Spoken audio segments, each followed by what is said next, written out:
যদি আমি এখন ক্যাপাসিটিভ লোড চালাই তাহলে এটা লিডের দিকে যাবে। যদি আমি এখন ইন্ডাকটিভ লোড চালাই তাহলে এটা ল্যাগের দিকে যাবে। আমরা এখন ইন্ডাকটিভ লোড চালাচ্ছি, এখন আমাদের ল্যাগে আছে। এখন ক্যাপাসিটিভ লোড চালাই, এই যে হালকা লিডে আসছে। তাহলে কারেন্টের দিকে তাকালে দেখা যায় 1.51 এম্পিয়ার কারেন্ট নেই। যদি কারেন্ট একটু কমাতে চাই তাহলে আমাকে এখন ক্যাপাসিটিভ লোড হালকা দিয়ে চালাইতে হবে। তাহলে এখন দেখেন ল্যাগ দেখাবে, চালাই ল্যাগ দেখাচ্ছে। আসসালামু আলাইকুম, আমি ঈশান। আমি এই প্রতিষ্ঠানে ইন্ডাস্ট্রিয়াল ওয়্যারিংয়ের কোর্স করছি এবং আজকে আমাদের কোর্স হচ্ছে পিএফআই এর কোর্স, অর্থাৎ পাওয়ার ফ্যাক্টর। আমাদের আজকে প্রথমে শুরুতেই কস্টেটায়ের ক্লাস, কস্টেটায়ের মিটার শিখছি। তিনটে আমরা জানি এসি লোড তিন প্রকার: inductive load, capacitive load, resistive load. তো আমরা এখানে তিনটে এরকম লোড রাখছি, এটা resistive load, capacitive load, inductive load.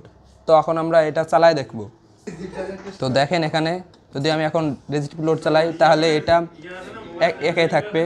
যদি আমি এখন ক্যাপাসিটিভ লোড চালাই তাহলে এটা লিডের দিকে যাবে।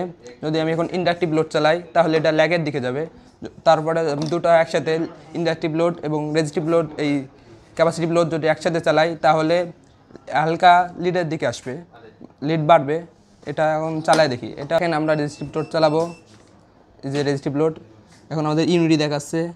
এবং আমরা এখন ক্যাপাসিটিভ লোড চালাবো, তাহলে আমাদের এখন লিড ইউনিটি দেখাচ্ছে, লিড।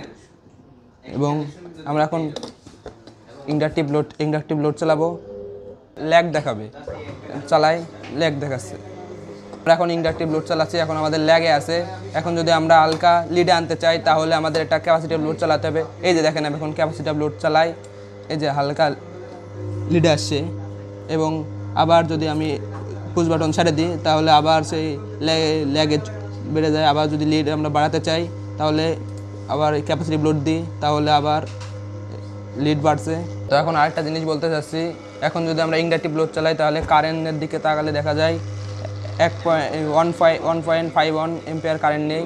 এবং যদি আমি এর সাথে কারেন্ট একটু কমাতে চাই তাহলে আমাকে এখন ক্যাপাসিটিভ লোড হালকা দিয়ে চালাইতে হবে। তাহলে এখন দেখেন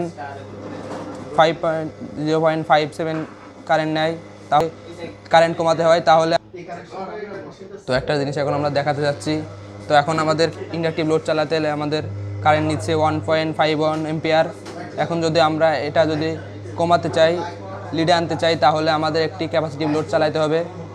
ক্যাপাসিটিভ লোড এই যে দিই, তো এখন আমাদের দেখেন 0.59 এম্পিয়ার কারেন্ট নেয়। তো আমরা এটা হলো পিএফআই এর কোর্স এবং পিএফআই এর গুরুত্ব এবং পিএফআই এর কাজ। যখন থেকে আমরা দেখছিলাম কস্টেটা মিটারের অ্যানালগ মিটার, আমরা এই সেম কাজটি আমরা তো দেখছেন আমরা এই কাজটি অ্যানালগ মিটার দিয়ে করলাম।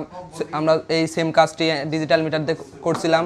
তো আমরা এখানে স্যারগুলো অনেক সুন্দর করে বোঝায় এবং অনেক সুন্দর হাতে ধরে কাজগুলো শেখায়। তো আপনারা যারা এই কাজগুলো করতে চান এখানে আসবেন, কোনো দ্বিধায় কোনো ভয় নাই, আসবেন এবং সুন্দরভাবে কাজ শিখবেন। তো আশা করি অন্য ভিডিও কোনো দেখা হবে। আসসালামু আলাইকুম।